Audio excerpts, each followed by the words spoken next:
आज जनता की मांग है महंगाई कम करो, रोजगार दिलवाओ, हमारा भविष्य मजबूत करो। और सरकार की बातें हैं कि हिंदुस्तान में चुनाव हो रहा है, पाकिस्तान की बात कर रहे हैं। लोगों को ये कहने की कोशिश करेंगे कि कर रहे हैं कि कांग्रेस पार्टी आपके भैंस चुराएगी, आपके गहने चुराएंगे। भय फैलाने वाली बात, जिसको आप अच्छी तरह समझते हैं, क्योंकि आपने बार बार अपने क्षेत्र में ये देखा है कि किस तरह से गांव गांव में जाके झूठ फैलाए जाते हैं, भय फैलाया जाता है, और ये कोशिश होती है कि जज्बातों के आधार पर, भय के आधार पर जनता वोट दे दे।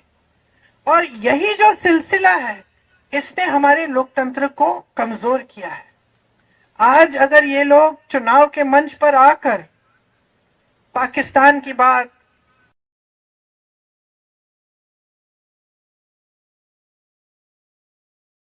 पर आंच आने वाली है या आपको घबराने की जरूरत है, तो आप समझते हैं कि ये इसलिए कर रहे हैं क्योंकि इससे आपके जज्बात उभरेंगे और इनको वोट मिलेंगे।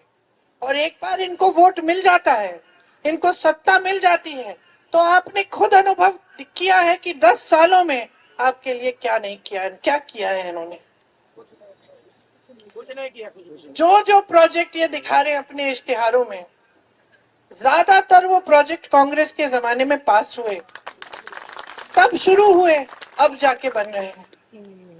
परिवारवाद की बात करते हैं, जितने भी लोग ये कहते थे कि परिवारवाद परिवारवाद, अब इनकी पार्टी में देखिए तमाम बेटे बेटियां, चाची चाचियां सब इनकी पार्टी में इकट्ठे हो रहे हैं। फिर परिवारवाद की बात कहां गई? भ्रष्टाचार की बात करते हैं।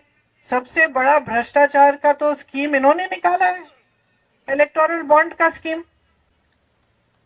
इन्होंने तो इसको एक स्कीम बना दी, स्कीम बना दी कि जो भी चंदा देगा भाजपा को, उसका नाम गुप्त रहेगा। जब नाम बाहर आए तो इनकी बदौलत बाहर नहीं आए।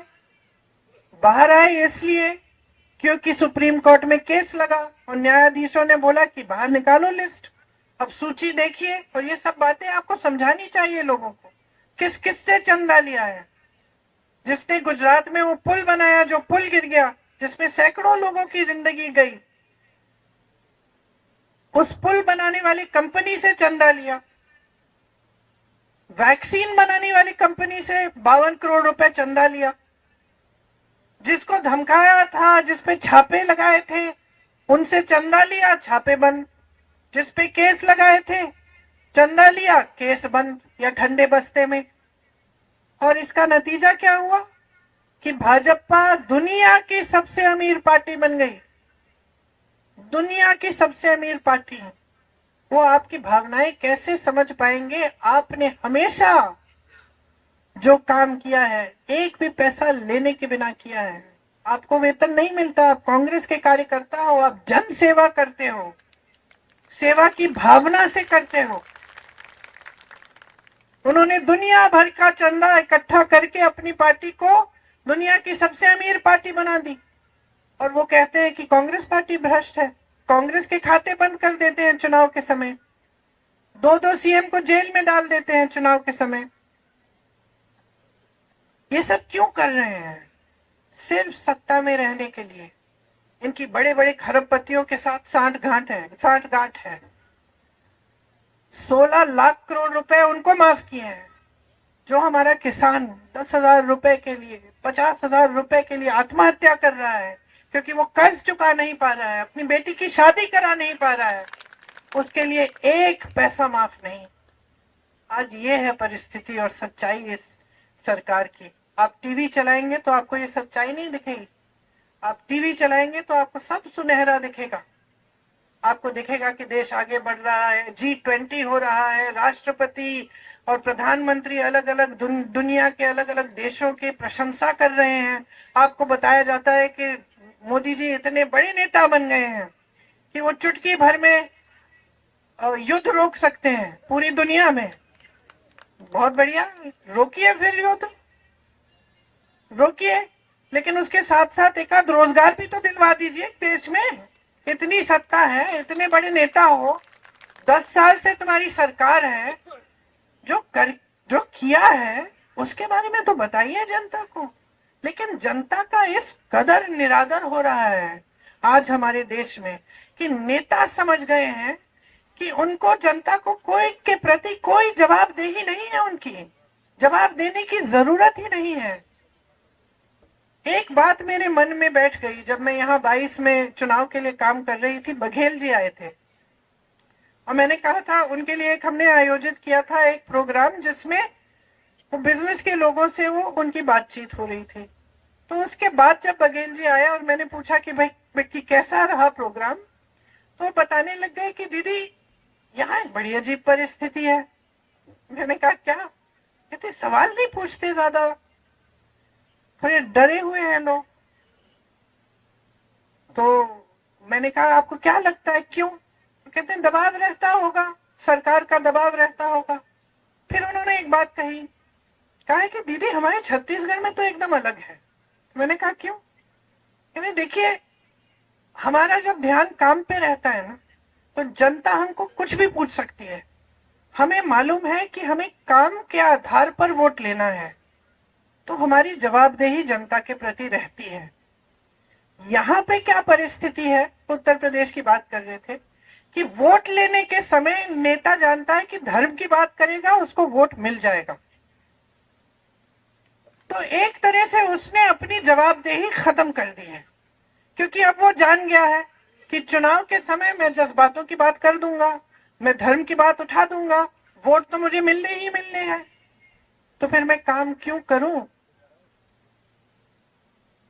तो ये भावना जब किसी ऐसे व्यक्ति के दिल में आ जाती है जिसके पास इतनी सारी सत्ता है कि भाई मुझे काम करने की जरूरत ही नहीं है, बगैर काम किए धर्म की बात करके या बड़े बड़े सपने दिखा के या बड़े बड़े झूठे वादे करके ही मुझे वोट मिल जाएंगे, तो वो काम करना बंद कर देता है जो सही काम है। और उसका ध्यान कहाँ जाता है? अपनी सत्ता के प्रति, किस तरह से अपनी पार्टी के लिए धन इकट्ठा किया जाए, किस तरह अपने खरबपति मित्रों को मजबूत बनाया जाए। और साठ गांठ की बारे में मैंने क्यों बात की?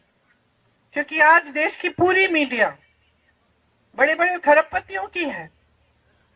जो पैसे, जो धन भाजपा ने इकट्ठे किए हैं, किसके पैसे हैं? कहां से आया है वो धन?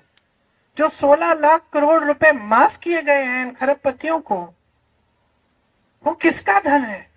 देश का धन है, मोदी जी का धन नहीं है, वो देश का धन है, वो आपकी संपत्ति है। तो ये सारी बातें आज हमें समझनी पड़ेंगी, क्योंकि अगर हम इन बातों को ठीक से नहीं समझेंगे तो हम बाकी लोगों को कैसे समझाएंगे कि कितनी भीषण परिस्थितियां हैं आज देश में, और हमारा पूरा जो लोकतंत्र है वो खतरे में है। हम बार बार बोलते हैं मंच पे लोकतंत्र खतरे में है, लोकतंत्र खतरे में है। इसका मतलब क्या है? जो गांव में रहता है, जो किसान है, जो गरीब है, उससे क्या मतलब है इस लोकतंत्र का? ये समझाना जरूरी है कि इस लोकतंत्र ने अधिकार दिया है आपको, वोट का अधिकार, जो सबसे बड़ा औजार है जिससे आप अपने जीवन में बदलाव ला सकते हैं या फिर आप अपने भविष्य को अंधकार में भी ढकेल सकते हैं। ये समझाना जरूरी है। ये समझाना जरूरी है कि अगर संविधान बदलेगा, इसका मतलब क्या है? क्या आपका वोट कल को आपको नहीं मिलेगा? क्या आरक्षण कम हो जाएंगे?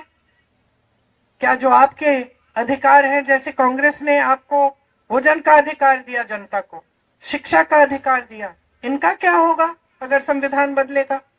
ये सब बातें समझानी बहुत जरूरी है। बाकी शायद 329 घंटे हैं अभी से लेकर चुनाव तक। 2-4 घंटे हर रोज सोने के लिए रख लीजिए, बाकी सब मेरे हैं।